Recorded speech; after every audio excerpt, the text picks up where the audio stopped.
Hello folks, just thought I'd share with you a few Monday morning thoughts as we kick off the official lead up to Christmas. First thing, this year as a church we'll be celebrating Christmas with a gathering on Christmas Eve, which is a Saturday, 24th of December. We'll do it at our normal time, 4 p.m. at Coffs Harbour High School. We'll have a gathering where we sing a bunch of carols and we celebrate the arrival of our Saviour. We did consider doing a Christmas Day service this year, which lands on a Sunday. It would make sense, but for a whole bunch of reasons we weren't able to pull that off this year. So Christmas Eve it is, 4 p.m. Coffs Harbour High School. Make sure you, if you can, make plans to join us there. We'll get a graphic out real soon, so you can flick that to family and friends to invite anyone who you think might want to join us to celebrate Christmas this year. There you go, Christmas Eve. The other thing is, as I mentioned, this is, we've kind of in the official lead up to Christmas now, meaning Advent begins.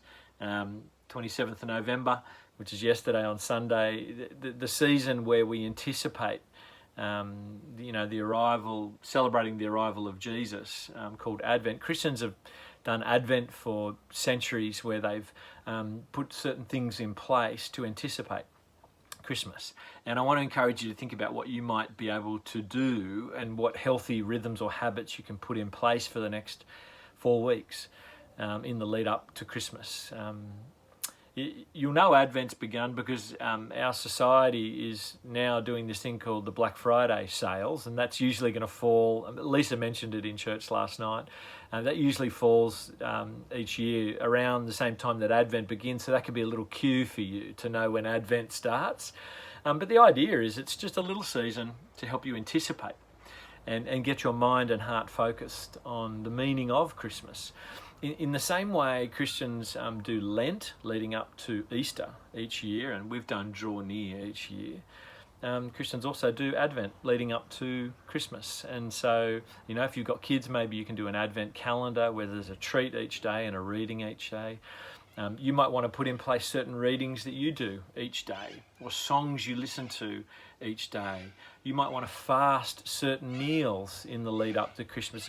Do whatever you can do to help prepare room in your heart for Christmas, so that you don't arrive at Christmas Day simply having been stressing about buying presents and putting the gatherings together, but actually preparing and reflecting on the first coming of our Saviour.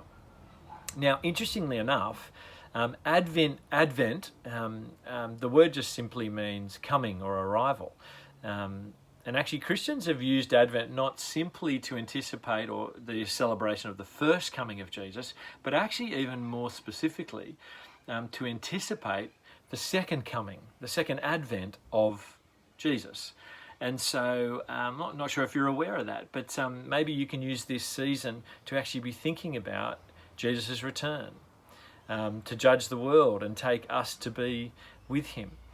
And did you know that one of the Christmas songs that we sing each year is actually all about the second coming of Jesus, not the first one? And if you dig into the details of some of the carols or songs we sing each year, so the song Joy to the World, which was written by Isaac Watts, I think about 300 years ago. He was writing a whole bunch of poems to basically put Old Testament scriptures, help them to come to life in modern language. And I don't think he didn't write it as a Christmas song initially. He wrote it as a song that actually anticipates the second coming. You might want to reflect on Joy to the World and tell me which psalm you think Isaac Watts was reflecting on as he wrote that song. So you tell me what psalm you think it was, because there's a particular psalm. But the concept of, joy to the world, the Lord is come, it's anticipated that the Lord is coming, not has come. And so it's looking ahead, that what is to come. So there you go. Maybe that might help you consider reflecting on using this time leading up to Christmas to actually be anticipating the second coming of Christ. Friends, do all that you can to put in place healthy habits and rhythms to, in your heart, prepare him room Be ready for when Christ returns. Live for Him with detail and purpose each day. And let's use this season leading up to Christmas to be celebrating our good and precious Saviour. There you go. Hope that's helpful. Love you guys. Catch you soon.